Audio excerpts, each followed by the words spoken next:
In the autumn of 1823, the quiet town of Millbrook, Pennsylvania, was shaken to its core. 17 unexplained deaths were recorded in just 3 months. What terrified the townspeople most was not the number of deaths, but the chilling fact that every victim had been prepared for burial by the same place, the Hartwell Funeral Parlor. For over 20 years, the Hartwell family had been the guardians of the dead, known for their careful preparation of bodies and their comforting presence during times of grief. But when a traveling physician passing to the area noticed strange markings on several corpses, he uncovered evidence that would forever change Millbrook's history. What authorities later found in the dark, cold basement of the Hartwell establishment was so horrifying that officials suppressed the records for nearly a century. Some believe the full truth has never been revealed. Before we continue with the chilling story of the Hartwell family and their house of horrors, if you're fascinated by dark mysteries like this one, make sure you subscribe to our channel and turn on notifications. We bring you the most haunting stories from America's past. And tell us in the comments what state or country you're watching from. We love hearing from our community of mystery seekers. Now, let's return to rural Pennsylvania in 1823, where the Hartwell family seemed to build a respectable business upon a foundation of unspeakable darkness. Millbrooks are hidden among the rolling hills of southeastern Pennsylvania, home to barely 300 souls who made their living from farming, logging, and the occasional travelers passing through the town's single inn. In 1823, the United States was growing, but towns like Millbrook remained far removed from the bustling life of cities like Philadelphia or Pittsburgh. Neighbors knew one another's names, children played freely in the dirt streets, and trust was the glue holding the community together. The Hartwell family had arrived in Millbrook in 1801, when Patriarch Ezekiel Hartwell purchased a large stone house on the edge of town and opened the area's first dedicated funeral parlor. Before Ezekiel's arrival, families prepared their own dead or relied on the carpenter for coffins. His professional approach to death care was met with suspicion at first, but his respectful manner and fair prices soon won the town's trust. Ezekiel lived on the property with his wife Martha, their 3 children, Josiah, Caleb, and Rebecca, and Martha's aging father, Thomas Creed. The family seemed to embody the hard-working Protestant spirit that defined rural Pennsylvania life. They attended church every Sunday, joined in community barn raisings, and Martha was known for delivering pies to struggling neighbors. Josiah, the eldest son at 26, had mastered the embalming trade under his father's guidance and was expected to inherit the business.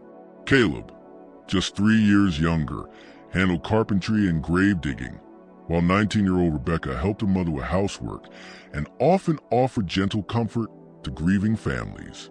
The Hartwell establishment was more than a business. It was a 3-story stone home with a wooden addition that contained the preparation rooms. The first floor served both as the family's living space and as a viewing area for the departed. A narrow staircase led to the second floor, where the bedrooms were located, and another stairway descended into the basement, a cold, shadowed place where embalming and storage took place. Behind the house stood a barn where coffins were built, and next to it, a small cemetery for those who could not afford burial elsewhere. What made the Hartwells especially beloved was their willingness to serve every family, regardless of their ability to pay. When harvests failed or winters were harsh, they often accepted food or future labor's payment, earning the gratitude of families across the countryside. By 1823, nearly every death within 15 miles was handled by the Hartwell Funeral Parlor. But this was also a time of tension and transformation.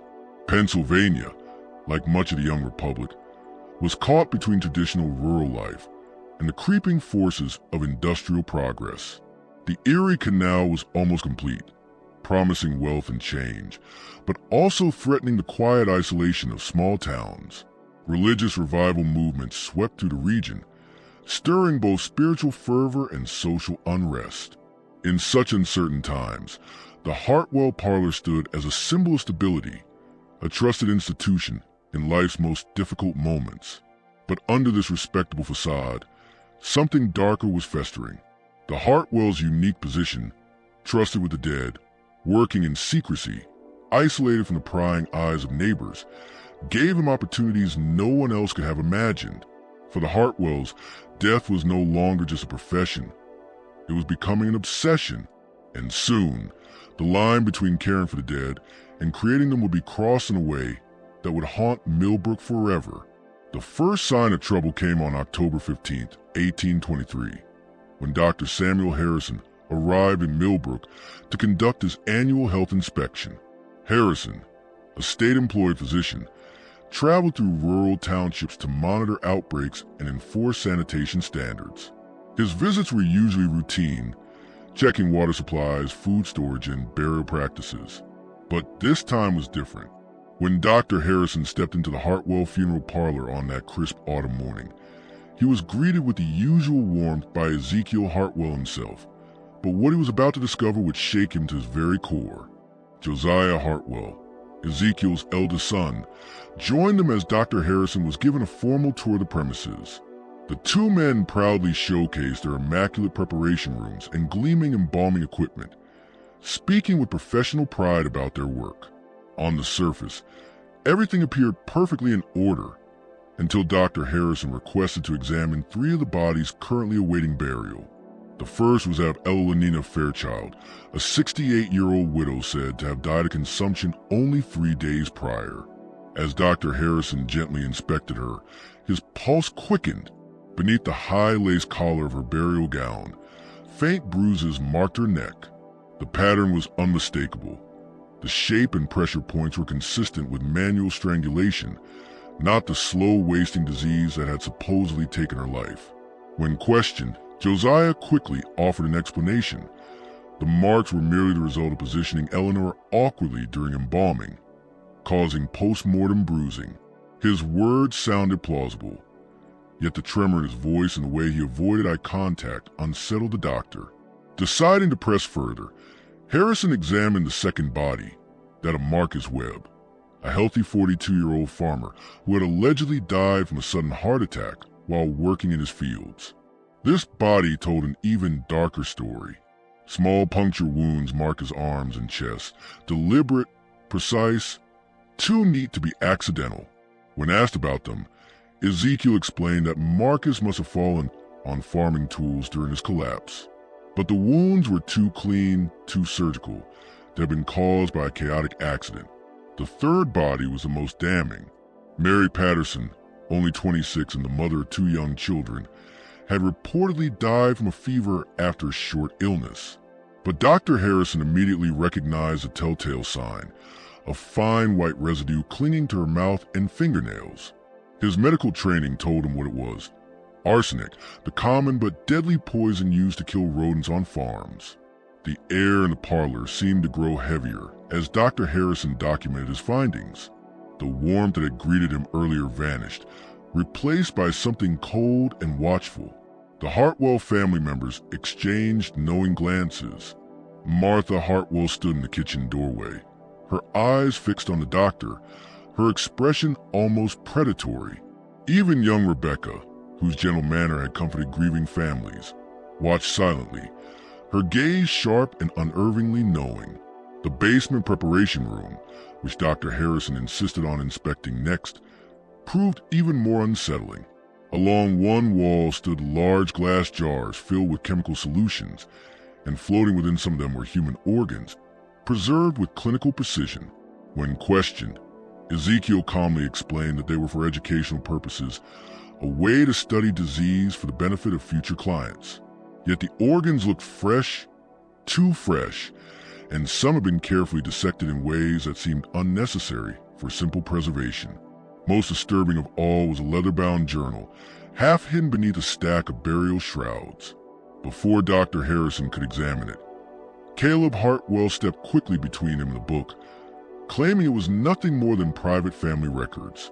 But in that brief moment, the doctor glimpsed what appeared to be meticulous notes about dozens of townspeople, details of their health, family ties, and even financial conditions, as if the Hartwells had been keeping careful watch on their neighbors. By the time Harrison left the funeral parlor, his mind was in turmoil. His medical judgment told him that at least 3 deaths were suspicious, but he had no definitive proof, only circumstantial evidence. And the Hartwells were pillars of the community, trusted and even beloved by the townspeople. Accusing them without irrefutable evidence would invite outrage and likely be dismissed by the local authorities. That evening, as Harrison sat at the desk of his rented room at the Millbrook Inn, writing his preliminary report, he was quietly approached by several townsfolk who had heard of his visit. Their whispered conversations sent a chill through him. They spoke of the unnerving frequency of recent deaths, how seemingly healthy neighbors would suddenly fall gravely ill and die within days, and how the Hartwells always seemed to be the first to know, the first to offer comfort, the first to arrange the burial. One account stood out in particular. Sarah Peton, whose elderly mother had died only 2 weeks earlier, confided in Harrison that her mother had been cheerful and strong until Martha Hartwell began visiting, bringing comforting soups and teas. Within 3 days, the old woman had fallen violently ill and died before a doctor could even be called. The Hartwells had graciously handled the funeral, refusing payment, a gesture that had seemed generous at the time, but now struck Sarah as strangely eager. The more Dr. Harrison investigated, the more disturbing pattern emerged, one that stretched back over 2 decades to the very first winter the Hartwells had spent in Millbrook. Local records showed that in 1801, shortly after they arrived from Western Virginia, the town had been struck by a sudden outbreak of wasting sickness that killed 8 people, all of whom were prepared for burial by the newly opened Hartwell Funeral Parlor.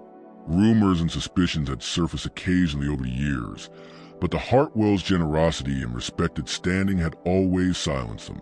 Neighbors remembered, only in hindsight, how quickly some of the dead had declined, how insistently the Hartwells urged fast burials, and how they discouraged second opinions from outside doctors. The basement of the Hartwell establishment, Harrison was sure, held far darker secrets than he had uncovered, and what lay hidden behind the false wall he had not noticed that day would, if discovered, shatter Millbrook's sense of safety forever. During his inspection, Dr. Harrison realized that the Hartwell Funeral Parlor was far more than a place of mourning. It was a laboratory of death. Along the shelves stood neatly arranged vials of poisons, surgical instruments far too sophisticated for simple embalming, and anatomical drawings that spoke not of care for the deceased, but of experimentation on the living. The most damning discovery was a complete version of the leather-bound journal that he had glimpsed earlier. Its pages contained meticulous records of every person who had passed through the Hartwells' care, along with chillingly detailed notes about the effectiveness of different methods and substances. Written in several hands over decades, the journal revealed not a series of isolated crimes, but a coldly calculated system of murder refined through years of practice. The entries showed that the Hartwells had become expert predators. They carefully selected victims who were unlikely to attract too much scrutiny, the elderly with few relatives, the chronically ill, the destitute. They spaced out their killings just enough to avoid suspicion, blending them with natural deaths so that no pattern would seem obvious. One entry, written in Josiah's precise handwriting, chronicled the murder of Marcus Webb with clinical detachment.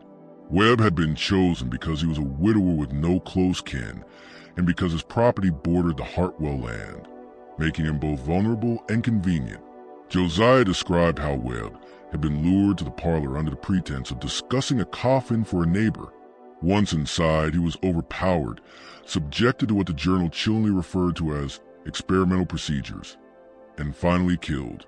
His death was staged to look like a heart attack. The family's motives, as revealed by the journal, were complex. They stole money and valuables, yes, but financial gain appeared almost secondary. Their writing suggested an obsession with the process of death itself. The timing, the suffering, the slow perfection of methods that left no trace.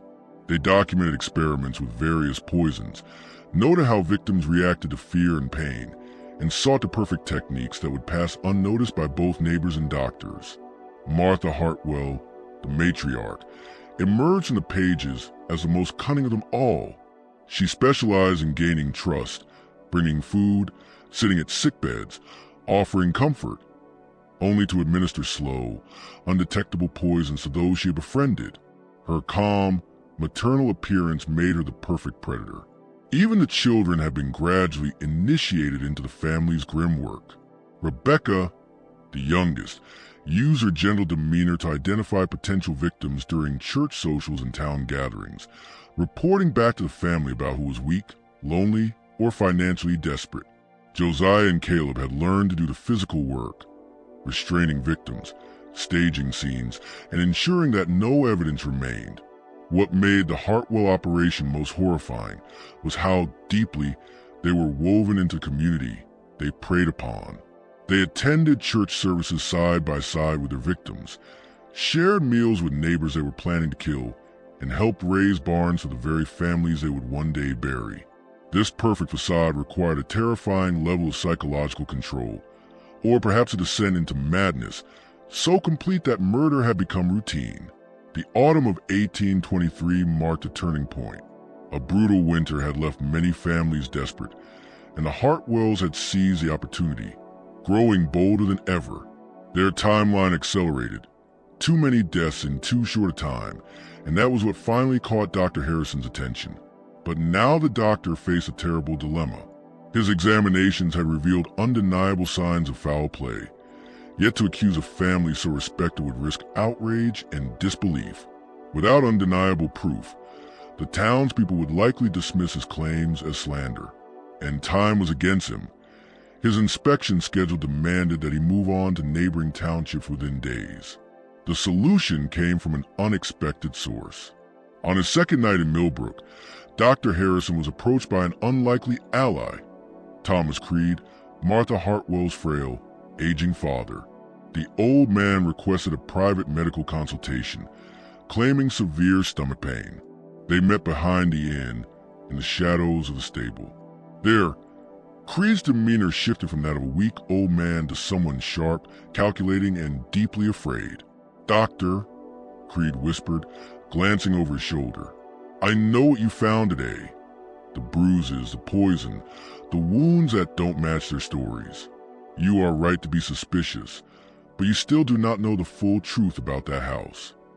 What Thomas Creed revealed over the next hour would chill Dr. Harrison to his core. Creed confessed that his own family had been slowly poisoning him for months, using him as a test subject for their experiments. He had survived only because he had learned to recognize their methods and had secretly countered their attempts. His words painted a picture of evil more calculated than Harrison had dared imagine. According to Creed, the Hartwell family's crimes had begun not with murder, but with grave robbing. In their early years in Millbrook, Ezekiel had discovered that freshly buried corpses could be exhumed and stripped of valuables, jewelry, gold teeth, clothing, which could be resold far from town. But soon, they realized they could increase their profits by producing their own supply of the dead. The turning point came in 1807, when, during one of these robberies, they accidentally caused the death of a gravely ill man they had intended to steal from. Rather than risk exposure, they buried him quickly and told no one. And in that moment, they seemed to cross a line from which there would be no return. The family's first accidental killing had been a turning point. They discovered that the community had accepted the man's death without question, believing it to be nothing more than the inevitable end of his illness. Emboldened by this grim revelation, the Hartwells began conducting bolder and more deliberate experiments in murder, refining their skills with each new victim. Over time, each family member developed a distinct role in the operation. Creed told Dr. Harrison that the basement laboratory contained meticulously organized records of more than 40 murders committed over the previous 16 years. The victims had been carefully chosen from across the region, specifically selected to avoid arousing suspicion. The Hartwells had even developed a network of informants in nearby towns, alerting them to travelers, drifters, and lonely individuals whose disappearances would likely go unnoticed. What made Creed's account chillingly believable was the precision of his details. He recited information that matched exactly with Dr. Harrison's own examinations, describing, for instance, how Evelina Fairchild had been strangled, how Marcus Webb had been tortured before death, and how Mary Patterson had been slowly poisoned while Martha pretended to nurse her back to health. Creed revealed a secret mass grave hidden deep in the woods behind the Hartwell property, where the family buried victims whose deaths could not be convincingly staged as natural. According to Creed, the site contained at least a dozen bodies, including several travelers who had vanished after stopping at the funeral home for directions or shelter. His reasons for betraying his family were as much about survival as morality. Though horrified by their actions, Creed knew that his usefulness as an experimental subject was nearing its end. The family had grown impatient with supporting him, and recent conversations made it clear that they intended to end his life soon. Exposing their crimes was his only chance to live. He proposed a plan that would allow both him and Dr. Harrison to escape their shared peril. Creed would provide the physician with the key to the basement's hidden compartment, giving him access to the incriminating journals and preserved evidence while the Hartwells attended Sunday services. This would give Dr. Harrison time to gather proof strong enough to convince the authorities, while Creed would slip away to Philadelphia, vanishing before the family realized what had happened. That night, Dr. Harrison lay awake at the inn, the weight of the revelations pressing down on him like a physical burden. The enormity of the crime stunned him. Dozens of murders, carried out over 2 decades by a family beloved and trusted by their neighbors. The evidence he was about to collect could shatter the town's faith and security forever. More disturbing still was the awareness that his own life now hung in the balance. Creed had warned him that the Hartwells had killed before to protect their secrets. If they even suspected what he was about to do, they would strike without hesitation. The plan they had crafted demanded flawless timing and nerves of steel. At dawn, with the November sky gray and heavy with chill, Dr. Harrison prepared himself for the most dangerous undertaking of his life. He waited in the woods behind the Hartwell home as the church bells tolled across Millbrook, watching the family leave for worship. They looked, as always, perfectly respectable. Ezekiel's black suit gave him the air of a minister. Martha's dark blue dress, trimmed with a crisp white collar, made her look every bit the compassionate matron. Josiah and Caleb appeared as dutiful sons, while Rebecca walked beside her mother with the quiet innocence of a girl who had not yet seen life's darkness. Though Dr. Harrison now knew her innocence was an illusion, what unsettled him most was how normal they seemed. They smiled at neighbors, greeted children, and looked for all the world like any other God-fearing family heading to church. Only Dr. Harrison knew the truth of the monsters they really were. When 30 long minutes had passed, he approached the funeral home.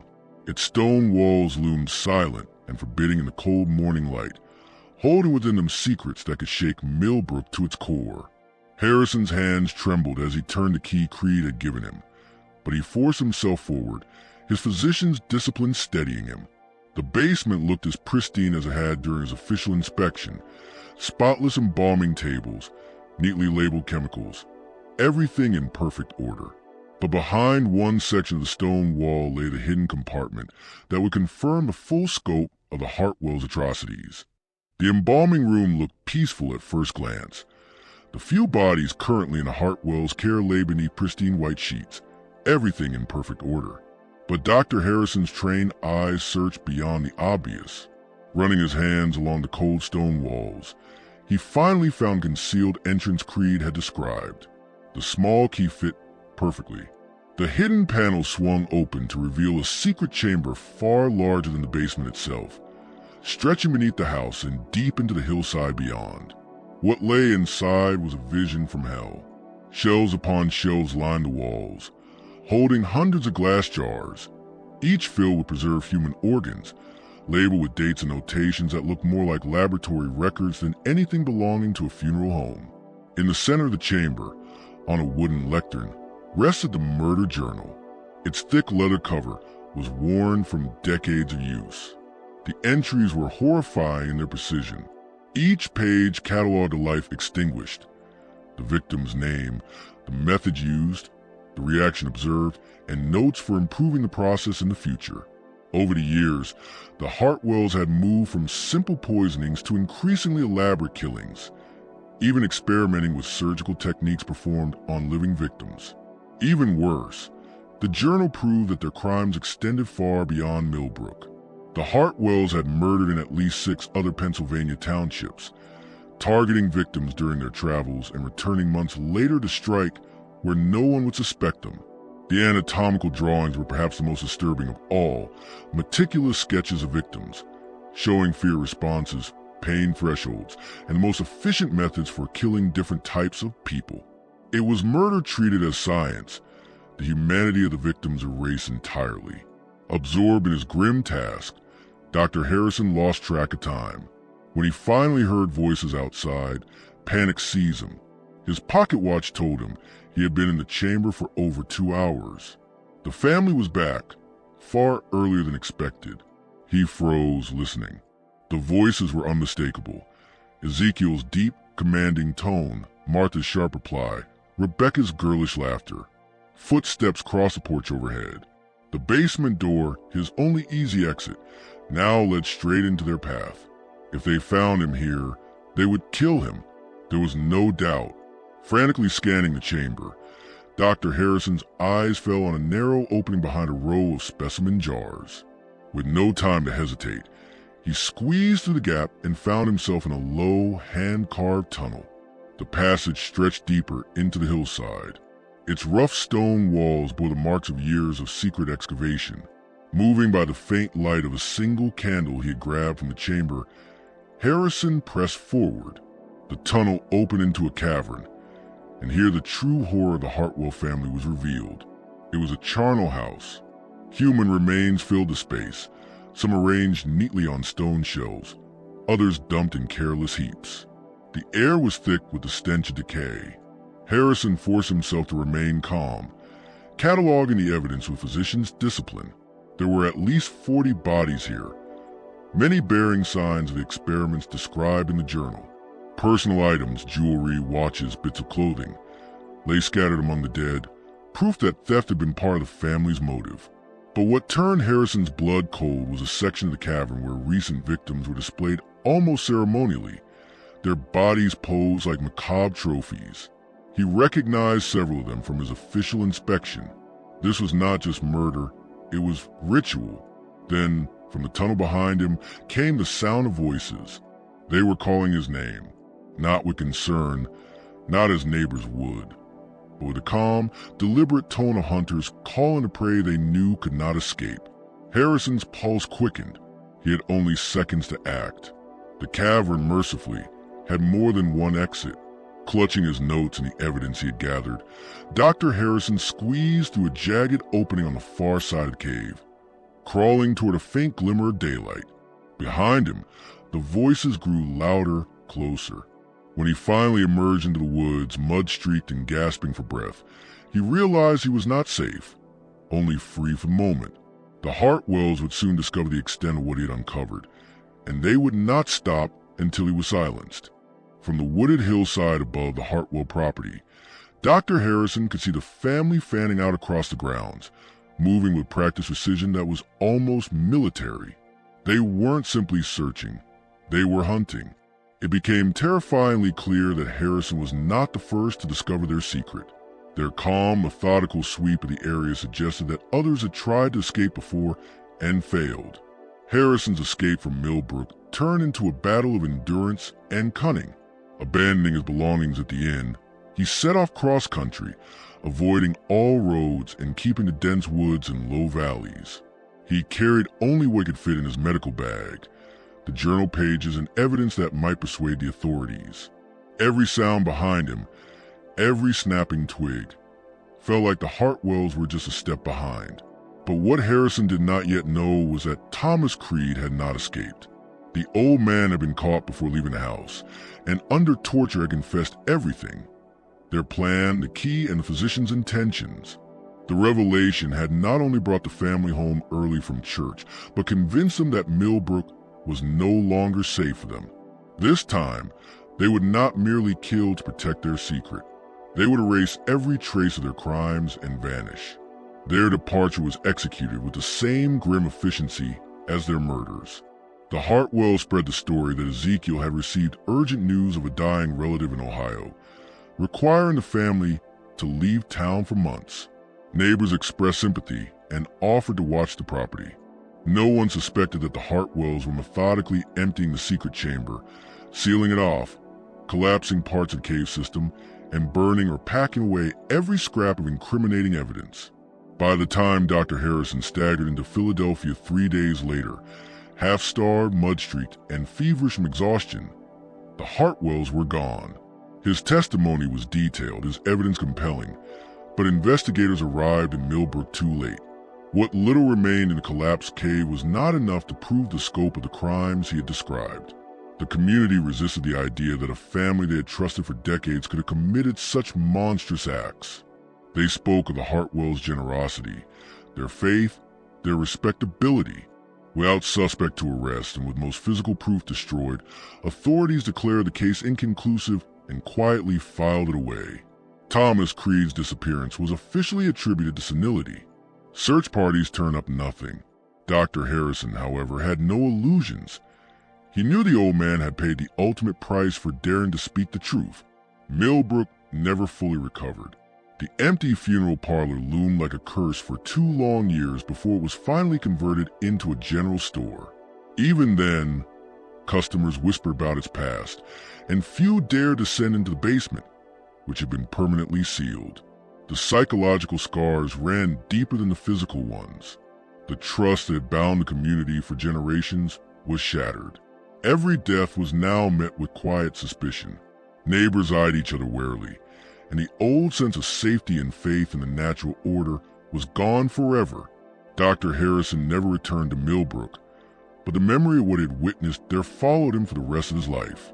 His medical inspections became increasingly meticulous, almost obsessive. Colleagues whispered that he had grown paranoid, but Harrison knew the truth. Evil could hide behind the most respectable facades. 2 decades later, in 1847, nearly 24 years after that terrible November in Millbrook, a letter arrived for Dr. Harrison. It bore the seal of the sheriff's office in the Oregon Territory. Westward expansion had carried settlers, and it seemed the Hartwells, into the distant frontier. The letter would confirm Harrison's worst fears and write the final, chilling chapter of the Hartwell story. The sheriff's letter from the Oregon frontier confirmed what Dr. Harrison had feared for decades. A family calling themselves the Caldwells had been running a funeral parlor in a remote settlement for 3 years, until a string of suspicious deaths prompted a full investigation. The sheriff, having studied Dr. Harrison's old reports preserved in federal archives, recognized the same chilling pattern of poisonings, disappearances, and hidden burials.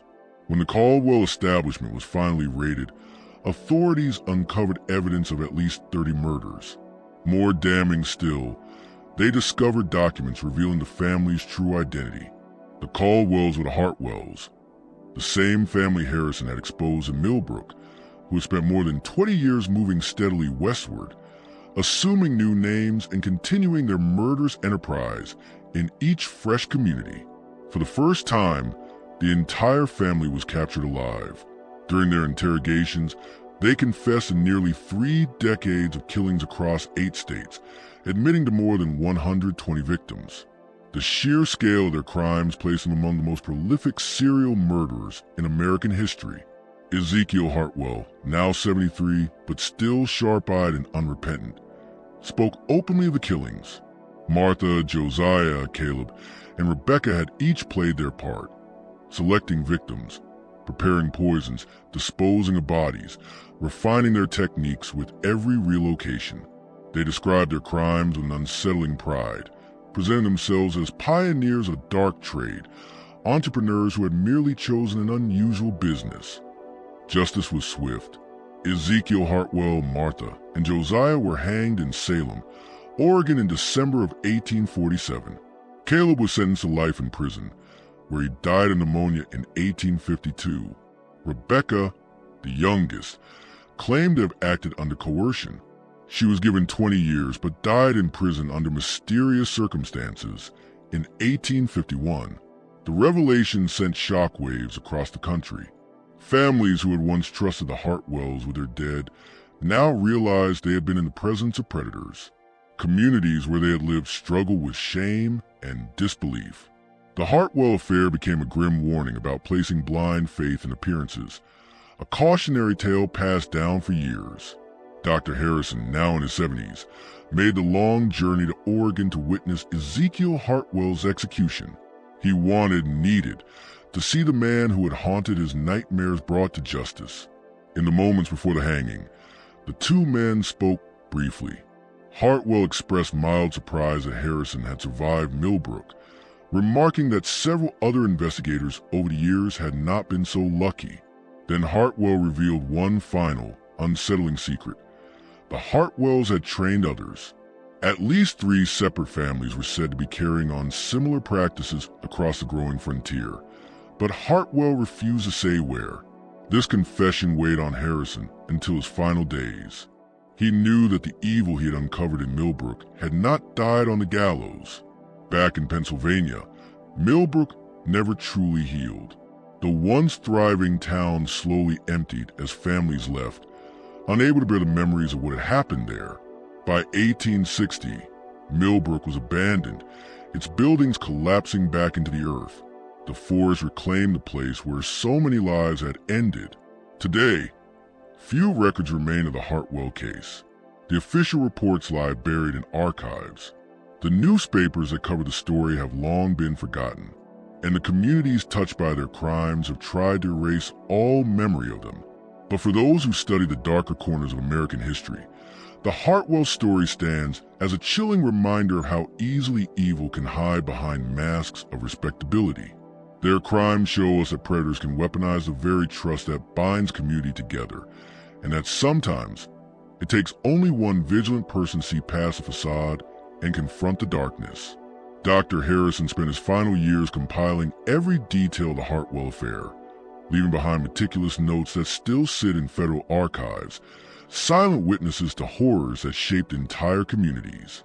He died in 1853, never knowing if the other families Hartwell mentioned had been found, or they continued their work, hidden in plain sight.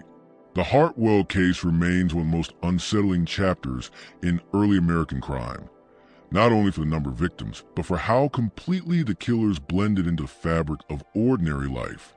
It reminds us that evil does not always appear as a stranger at the door. Sometimes it wears a friendly smile, shakes your hand, and offers to bury your dead. So what do you think? Do you believe the full truth of the Hartwell family's crimes was ever uncovered?